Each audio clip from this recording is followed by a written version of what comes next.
Bonjour à tous et à toutes, soyez les bienvenus à la prière du matin.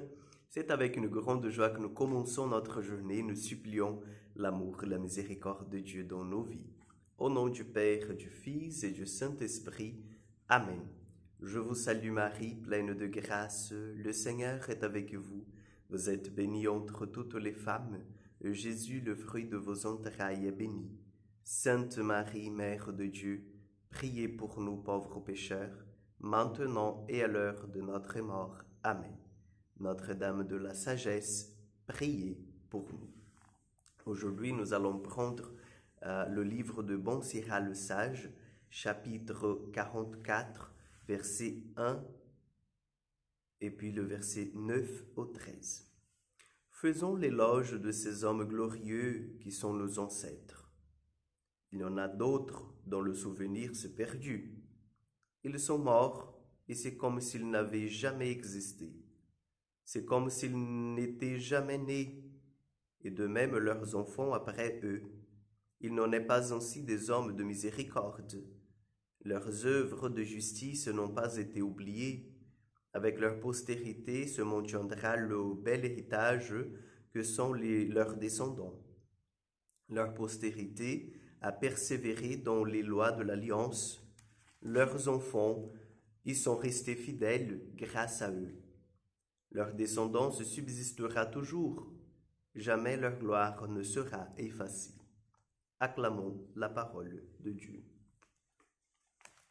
Nous faisons l'éloge aujourd'hui dans le livre de Bon Sirah le Sage aux hommes qui étaient en fait des hommes vertueux. Nous comprenons bien, chers frères et sœurs, que la façon, je dirais, la plus concrète et efficace de devenir, en fait, de s'éterniser, si on peut dire, d'entrer dans l'histoire, c'est en fait par la vertu. Et c'est cela que nous célébrons dans la vie des saints, par exemple. Hier, nous avons parlé de Saint Justin, qui a donné sa vie, qui était martyr. Et Saint Justin, quand même, il est un des premiers chrétiens. Un premier chrétien, je dis dans le sens des premiers siècles.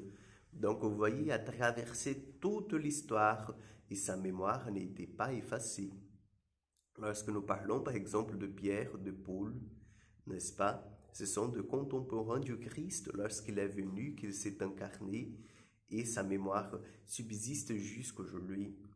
C'est beau de voir, chers amis, comment en fait notre vie enracinée, ancrée dans le Seigneur, nous donne cette pérennité, nous donne en fait de conserver cet héritage par nos descendants, n'est-ce pas? Et là, bien sûr, dans le livre de Bon Sirah le Sage, nous pourrons même faire une analogie avec le mot descendant.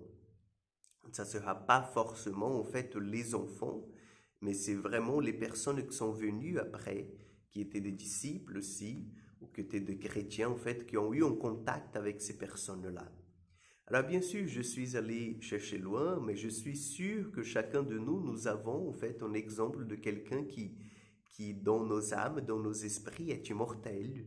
Par exemple, une grand-mère que vous avez vue prier avec un tant de foi qui vous a marqué, qui vous a touché. Peut-être une tati ou vos parents même, frères et sœurs, ou une arrière-grand-mère en fait, qui a marqué toute la famille, même si, je suis d'accord avec vous, il y a quelques membres de la famille qui se déviaient, mais en fait qui étaient marqués, frappés par cette vie de prière et en même temps cette vie de foi de cette personne.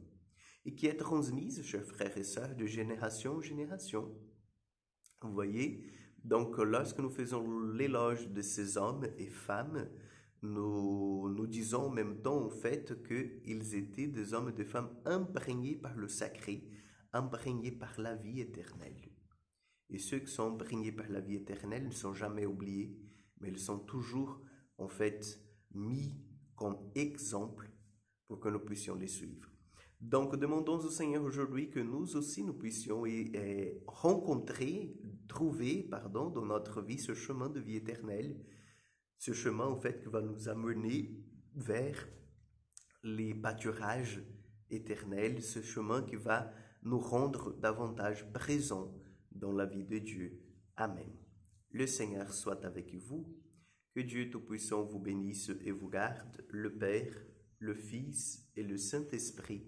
Amen. Bonne journée à vous, que Dieu vous accompagne et à demain pour encore une prière du matin.